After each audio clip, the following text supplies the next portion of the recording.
미리 캔버스는 디자인 플랫폼입니다. 디자인 플랫폼은 크게 두 가지를 만들 수 있습니다. 첫 번째는 카드 뉴스, 썸네일 등 온라인 작업물입니다. 이는 파일로 다운받아 사용하면 됩니다. 두 번째는 명함, 리플릿 등 오프라인 작업물의 디자인을 만들 수 있습니다. 과거 명함이나 리플릿을 만든다고 하면 이를 제작하는 업체에 의뢰를 맡겨야 했습니다. 그럼 제작 업체가 소비자의 입맛에 맞춰 디자인 시안을 제작해 조율한 다음 인쇄소에 맡겨 명함 및 리플릿을 제작했습니다. 이때 발생하는 비용은 디자인 비용과 인쇄 비용입니다. 미리 캔버스를 잘 활용할 수 있다면 이때 발생하는 디자인 비용을 아끼고 인쇄 비용만으로 오프라인 홍보물을 제작할 수 있습니다. 온오프라인 디자인 모두 홍보에 관련된 경우가 많습니다. 따라서 매출이 많지 않아 자체적인 마케팅을 해야 하는 소상공인은 미리 캔버스를 잘 다룰 수 있다면 여러 방면으로 활용할 수 있습니다. 미리 캔버스의 일반적인 작업 방식은 우선 전문가들이 만들어 놓은 가이드 디자인을 고르고 내용을 내 디자인에 맞게 수정합니다. 즉 템플릿, 사진, 요소, 텍스트만 알아도 웬만한 디자인은 다 완성할 수 있습니다. 4가지 핵심 내용과 함께 작업의 시작과 마무리를 덧붙여 미리 캔버스를 배워보겠습니다. 네이버에서 미리 캔버스를 검색해 접속합니다. 바로 시작하기를 누르지 마시고 아이디가 있다면 로그인, 없다면 회원가입을 눌러주세요. 다양한 회원가입 방법이 나오는데 네이버로 간편 가입을 추천드립니다. 이를 눌러 절차를 진행해주세요. 편리하게 로그인 하세요가 나오면 본인 PC일 경우 로그인 유지하기, 본인 PC가 아닌 곳에서 접속할 경우 로그인 유지 안함을 눌러주시면 됩니다. 내 디자인은 작업물이 저장되는 곳입니다. 디자인을 저장하면 언제든지 이곳에서 다시 불러와 수정할 수 있습니다. 이제 본격적으로 디자인을 만들어 보겠습니다. 이해를 돕기 위해 디자인 작업을 그림 그리는 것에 비유해 볼 건데요. 우리가 그림을 그릴 때 가장 먼저 해야 하는 것은 종이를 구하는 것입니다. 용도에 맞게 어떤 사이즈로 할 것인지를 정해야 하는데요. 새 디자인 만들기를 클릭하면 작업의 종류로 분류되어 있고 사용자가 이것을 고르기만 하면 미리 캔버스에서 알아서 그에 맞는 크기의 종이를 준비해 줍니다. 예를 들면 유튜브를 클릭할 경우 채널 로고, 채널 아트, 썸네일이 표시되는데 이 중 썸네일을 고르면 유튜브 썸네일에 맞는 가로가 긴 형태의 종이가 준비됩니다. 이해를 돕기 위해 1에서 5로 구역을 나누겠습니다. 1. 설정, 2. 도구, 3. 작업 선택, 4. 도화지, 5. 마무리입니다. 주로 2, 3, 4를 오가며 디자인을 완성하고 5에서 파일로 다운받는 순서입니다. 우선 전체 메뉴 버튼을 누른 후 고급 기능 탭의 안내선 설정을 눌러 안내선 표시와 눈금자 보기를 클릭해주세요. 그럼 도화지에 십자가 모양의 안내선과 바깥 부분에 눈금자가 표시되는데 이는 사용자 화면에만 나타나고 실제 작업물에는 반영되지 않습니다. 각 가로 세로와 정중앙을 직관적으로 나타내기에 구도나 비율적인 면에서 좋습니다. 다음은 다크 모드를 클릭해주세요. 배경색을 반전시켜 시력 보호에 도움을 주는 기능입니다. 전체 메뉴에서 마지막으로 알아야 할 것은 워크스페이스로 이동하기입니다. 이 버튼을 누르면 도화지를 열기 전 내 디자인으로 이동할 수 있습니다. 전체 메뉴 옆으로 있는 좌우 화살표는 되돌리기와 다시 실행입니다. 작업을 실수했을 때 되돌리기를 눌러 되돌릴 수 있고 다시 실행을 눌러 되돌렸던 행위를 다시 실행할 수 있습니다. 다음으로 제목을 입력해주세요를 누르면 글씨를 입력할 수 있습니다. 여기서 입력하는 내용이 내 디자인에서 저장되는 이름이자 다운로드했을 때 저장되는 파일의 이름입니다.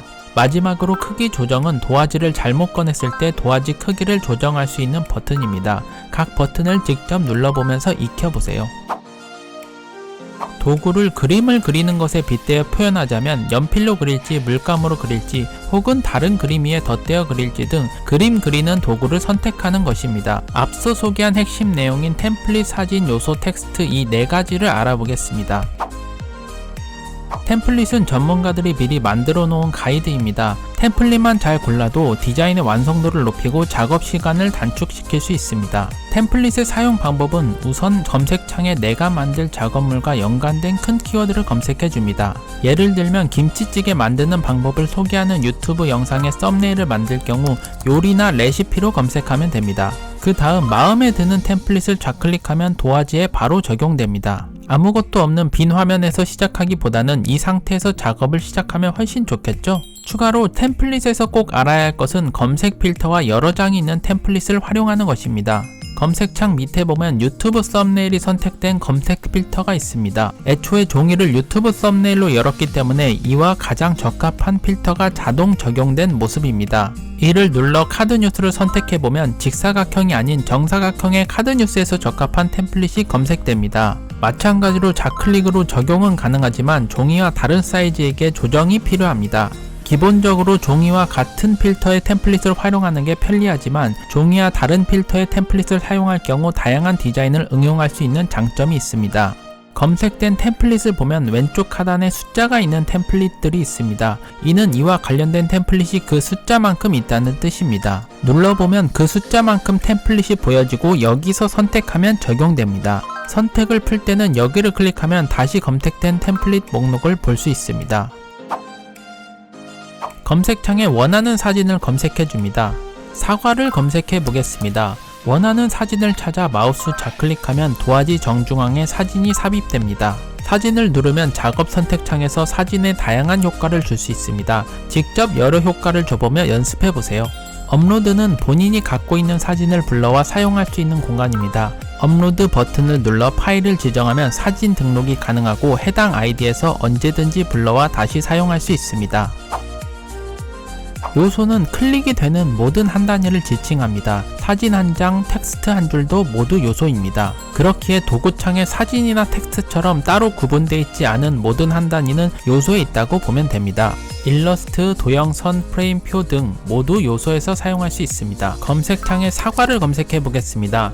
이번에는 그림으로 된 사과가 쭉 나옵니다. 아무런 필터를 설정하지 않은 전체에서는 일러스트가 우선순위이기에 요소는 그림을 검색하는 곳이다로 많이들 알고 있지만 수많은 기능이 숨어 있는 곳입니다. 다양한 기능들을 직접 사용하며 익혀보세요.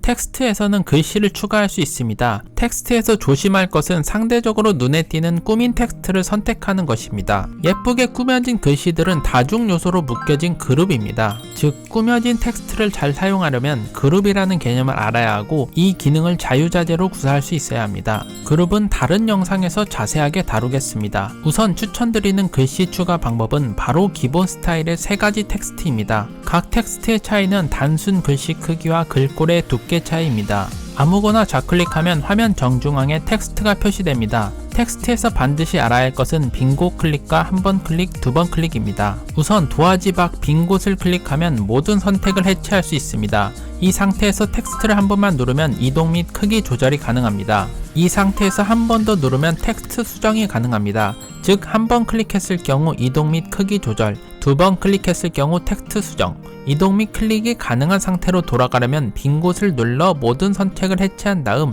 글씨를 한 번 누르면 가능합니다. 글씨가 선택된 상태에서는 작업 선택창에서 글꼴 및 외곽선 등 다양한 효과를 줄 수 있습니다. 직접 클릭해가며 익혀보세요. 왕관 표시가 있는 것은 돈을 지불하고 사용할 수 있습니다. 무료 기능과 유료 기능의 차이는 활용할 수 있는 템플릿 사진 등 가짓수와 부가적인 기능 차이일 뿐 무료만 써도 충분히 좋은 디자인을 만들 수 있습니다. 요소의 삭제는 삭제할 요소를 선택한 다음 키보드 딜리트나 백스페이스 키, 요소 위에 뜨는 빠른 편집 도구의 휴지통 버튼으로 삭제할 수 있습니다. 크기 조절은 요소를 선택한 다음 모서리와 가로 세로에 있는 동그라미로 크기 조절이 가능합니다. 단 사진이나 일러스트의 경우 가로 세로에 있는 작은 동그라미로 크기를 조절할 경우 사진이 왜곡될 수 있어 비율을 유지하며 크기를 조절할 수 있는 모서리 동그라미로 크기를 조절하는 걸 추천드립니다. 텍스트의 경우 모서리에 동그라미만 있고 이것으로 크기 조절이 가능합니다. 텍스트 세로에 있는 기다란 막대는 텍스트가 들어갈 공간을 늘릴 수 있습니다. 만약 공간이 글씨보다 작을 경우 텍스트가 여러 줄이 되기 때문에 이 점을 꼭 유의해주세요. 디자인 중간에는 디스켓 버튼을 눌러 저장하는 습관을 들이면 좋습니다. 일부러 끄지 않으면 전체 메뉴에 자동 저장이 켜져 있는데요. 허나 이는 일정 시간마다 저장이 되는 개념이라 저장과 다음 저장 간 생기는 공백 시간에 오류가 발생한다면 그 사이 활동이 모두 날아가게 됩니다. 수시로 눌러주며 작업하는 습관을 가지면 좋습니다. 작업 선택창에서 꼭 알아야 할 것은 우선순위입니다. 1순위는 도화지 한 클릭이고 2순위는 도구창의 선택입니다. 예를 들면 수정하고 싶은 글씨를 좌클릭으로 선택하면 작업 선택창이 이 글씨를 변경할 수 있는 곳으로 변합니다. 빈 화면을 좌클릭해 모든 선택이 풀리게 되면 기존 도구창에서 선택해 놓은 텍스트의 내용으로 작업 선택창이 바뀌게 됩니다. 도화지는 실제 디자인이 채워지는 곳입니다. 도화지는 페이지 관리창이 열려있는 상태와 닫혀있는 상태를 구분해 알아야 합니다. 페이지 관리창이 열려있는 상태에서는 플러스 버튼으로 페이지를 추가할 수 있습니다. 추가로 페이지에 마우스를 올려놓으면 나오는 점점점 버튼으로 복제 및 페이지 삭제가 가능합니다. 페이지 간 이동은 페이지를 마우스 좌클릭으로 끌어 옮기면 가능합니다. 페이지 관리창을 끄면 도화지 우측 상단에 앞서 소개한 기능들을 수행하는 아이콘들이 있습니다. 순서대로 메모, 추가, 복제, 위로 아래로 삭제하기입니다. 화면 우측 하단에 숫자 %가 있는데 이를 조정해 도화지를 크게 보거나 작게 볼 수 있습니다. 일반적으로 화면 맞춤을 선택하면 한 화면에 한 페이지를 볼 수 있어 좋습니다. 디자인을 완성했다면 파일로 받아 사용해야겠죠. 다운로드를 누르면 웹 png 설정이 체크되어 있는데 일반 그림 파일은 이대로 두고 쓰면 됩니다. 가끔 jpg나 pdf가 필요할 경우 바꿔 사용하면 되고 ppt 설정을 체크해 받으면 파워포인트 문서로 열 수 있게 됩니다. 스크롤을 내리면 페이지 선택이 있습니다. 여기서 주의하실 점은 한 개 페이지를 받을 때와 2개 이상 페이지를 받을 때를 구분해서 알아야 합니다. 한 개 페이지만 받을 때 우선 1페이지만 체크한 상태로 다운로드 받아보겠습니다. 고해상도 다운로드와 빠른 다운로드가 있는데 둘의 차이는 아주 미세합니다. 조금 더 고해상도고 조금 더 빠를 뿐입니다. 다운로드를 누르면 완료창이 뜨고 인쇄물로 제작해보라는 문구가 뜨는데 이는 꺼주시면 됩니다. 이제 다운로드 받은 파일을 찾아야 합니다. 다운로드 받은 파일은 다운로드 폴더에 있습니다. 각 컴퓨터 버전마다 이 폴더가 있는 위치가 조금씩 다른데 내 컴퓨터나 내 PC를 열면 나오는 경우 아무 폴더나 열면 왼쪽 즐겨찾기 목록에 다운로드 폴더가 있습니다. 다운로드로 이동하면 방금 다운받은 파일이 있습니다. 2개 이상의 페이지를 받을 때 이번에는 페이지 선택에서 1, 2페이지를 체크하고 다운로드를 받아보겠습니다. 다운로드 절차가 완료되고 다시 다운로드 폴더를 찾아가 보겠습니다. 다운로드 폴더를 열면 같은 제목인데 이번에는 폴더 모양의 지퍼가 달려있는 형태인 것을 확인할 수 있습니다. 이 상태에서는 파일을 사용할 수 없습니다. 마우스 오른쪽 버튼을 누른 후 압축 풀기를 눌러 절차를 진행하면 같은 이름의 지퍼가 없는 폴더가 생깁니다. 폴더로 들어가면 정상 사용 가능한 파일이 있는 것을 확인할 수 있습니다. 참고로 지퍼가 달린 폴더는 지우셔도 무방합니다. 여기까지 12분 만에 미리 캔버스를 알아봤습니다. 미리 캔버스에 접속하여 알맞은 도화지를 열고 적절한 템플릿을 고른 다음 내 활용도에 맞춰 사진 요소 텍스트를 수정하여 디자인을 완성하고 완성한 디자인을 파일로 다운로드 받았습니다. 이것만 알아도 웬만한 미리 캔버스 작업은 다 할 수 있습니다. 물론 여러 부차적인 기능을 활용해 추가적인 작업을 하거나 다양한 스킬로 디자인의 완성도를 더 높일 수는 있겠지만 미리 캔버스의 본질적인 기능은 이 영상 안에서 다 배울 수 있습니다. 영상을 참고하여 꼭 연습해 보시고 다양한 기능과 스킬은 추후 영상에서 차근차근 알려드리도록 하겠습니다. 시청해 주셔서 감사합니다.